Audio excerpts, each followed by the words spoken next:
Welcome back to Fox 43 AM Live. Join us now is Tyler Jackson, publisher of the Manhattan City Lifestyle Magazine. Dane, my friend, always good to see you. Always great to have you on the show, and I can't wait to hear what's going on in this magazine, the women's issue, as I understand. Yep, it's the women's issue, so it's hard to believe it's already May. I cannot believe May. It's already May. It's gonna be May. But in honor of Mother's Day, we do have the women's issue out this month. Absolutely fantastic. So what do we got going on in this issue? I saw Women of Impact was one of the main headlines. Absolutely. So we went through and do you know how tough it is to take a list of 6,000 names and try to whittle it down to six? It's gotta be difficult. It's the worst. That's the worst thing to have to do. But it's great being able to highlight some of the women of impact in Manhattan and what they do as far as serving our community.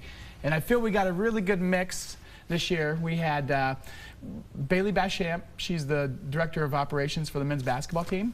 She's one of just a few women that are in charge of, the director of operations role for a Division I basketball team. There you go. And so we chatted with her. We chatted with Danielle Techmeyer. She's the owner of Liquid Art Winery, which is a really cool spot in Manhattan. Her and her husband started that thing from ground up, and they really do a good job of serving Manhattan between events and a quality product. Yeah. Liquid Art's some pretty good stuff. Cheryl Grice, she works at Kansas State, but she also has been the Volunteer of the Year through the Greater Manhattan Community Foundation before.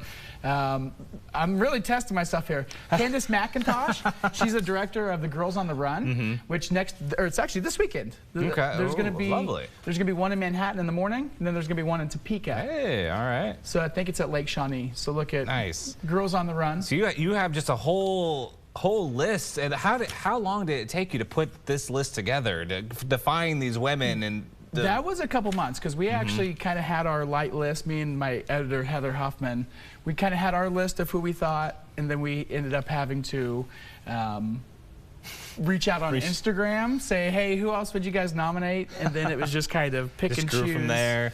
Absolutely wonderful. I love that you guys are highlighting the women that are making an impact in the city. Absolutely. It's something that I think you tend to overlook at times, and so it's great. 1,000%. And again, Mother's Day is this month. Yes. And so we had our Women of Impact, but we also had some great ideas about what you can do with your mother for Mother's Day as well. So that's a pretty cool little thing. I like some of the ideas in there, and tease a couple of them at least. But check out the magazine to see the full list of how to impress your mom later this month. Like take her to a cooking class. There's lots of cooking classes around. Make a jigsaw puzzle. Like a picture of you and the family. Absolutely. You can either get one custom made or just sit down with your mom on Mother's Day and do a jigsaw puzzle. I mean, that's something that would really take her back to yesteryear when we were all little kids, because we'd all do that at our kitchen table. And so I know Mom would greatly appreciate that. So citylifestyle.com/Manhattan to see the full list. And then last but not least, our cover gal. Yes. So this one right here, this was Mandy Zimmerman. She's won the Bill Snyder Highway Half Marathon before. And I just absolutely love this picture from Sigil Photography. She said, hey, I'll be in your magazine as long as you run with me.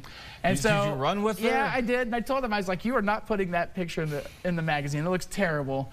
But Mandy's a stud, and she's very good at what she does. She's actually one of the track coaches for Junction City High School. Oh, cool. But we went through, talked about her training regimen for the 9th annual Bill Snyder Highway Half Marathon, which is coming up on the 27th. So the Saturday of Memorial Day.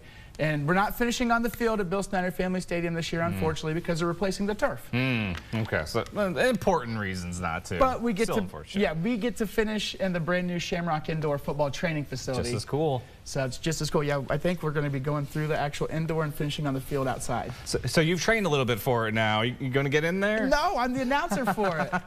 That's the great run and announce at the same time. Yeah. You got to run to run though. I don't like the running part. I'll just stand there with the microphone at the finish line. I'll say everybody's names as they come across. That's what we do. Awesome. No, and you do it well, Tyler. Well, thank you, Mr. Dane.